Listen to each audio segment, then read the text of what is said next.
Penasehat hukum terdakwa M. Saleh, David Sihombing mempertanyakan kepastian hukum terhadap kliennya. Pasalnya, berdasarkan bukti-bukti di kepolisian dan fakta persidangan, seharusnya sudah ada titik terang. Dalam kasus dugaan penipuan dan penggelapan sebesar 500 juta ini, dalam laporan polisi bahwa korbannya 1, tersangkanya 2, dan penyidik kepolisian sudah merampungkan berkas tetapi dianggap tidak lengkap oleh jaksa penuntut umum.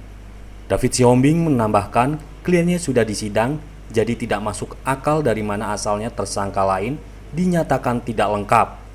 Apa bedanya jika memang tidak lengkap, kenapa tidak diajukan pra-peradilan? Hal tersebut disampaikan David Sihombing, penasihat hukum M. Saleh, saat diwawancarai awak media di Pengadilan Negeri Tanjung Karang, Selasa 5 Januari 2021. Ditambahkannya sampai sejauh ini ditangani kepolisian, kelengkapan berkas sudah berjalan dengan baik, dengan menemukan bukti yang cukup sampai menetapkan tersangka. Menurutnya jika proses kasus ini tidak ada perkembangan yang signifikan, maka hukum yang ada di Bandar Lampung akan tercederai. Sementara itu sidang terdakwa M. Saleh ditunda pekan depan, dikarenakan jaksa penuntut umum tidak dapat menghadirkan saksi ahli karena sakit tertular COVID-19. Maka, hakim memutuskan sidang ditunda pekan depan.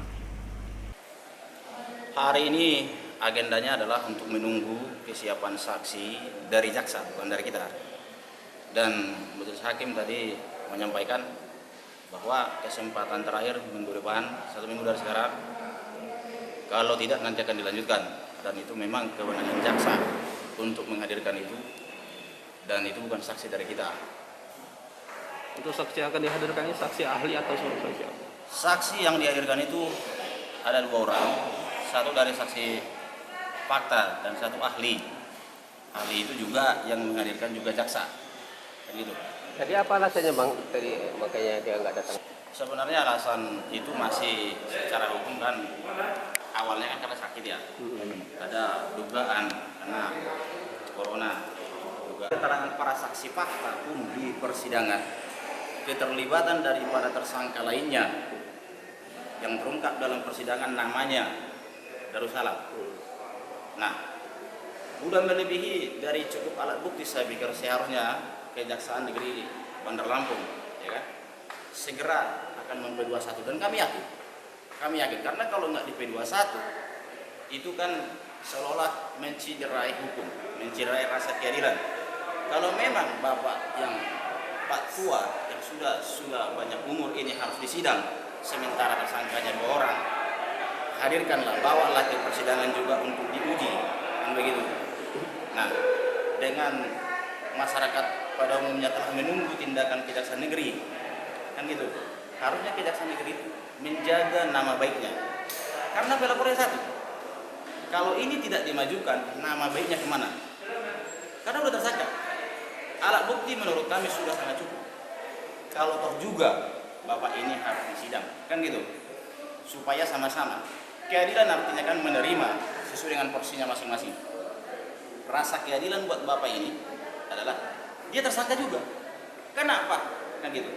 Nah, jadi kami yakin Kejaksaan Negeri akan mem-P21 dalam waktu dekat. Kalau tidak, kita sama-sama mempertanyakan nama baik mereka di mana, profesionalisme.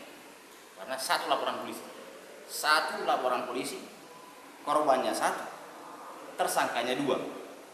Ini sudah disidang 1 orang. Di mana logikanya mengatakan perkara lain, tersangka lain tidak lengkap? Sudah sidang dulu 1. Apa bedanya? Coba. Dan kalau memang tidak lengkap pengacara si tersangka, kenapa nggak ngajukan pra-peradilan?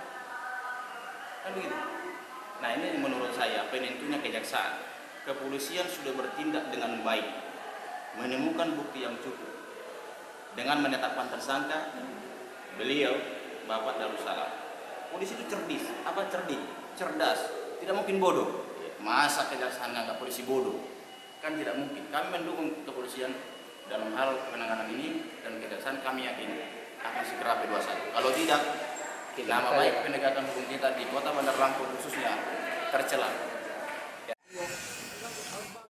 Dari Bandar Lampung, Tim Liputan Momentum TV melaporkan.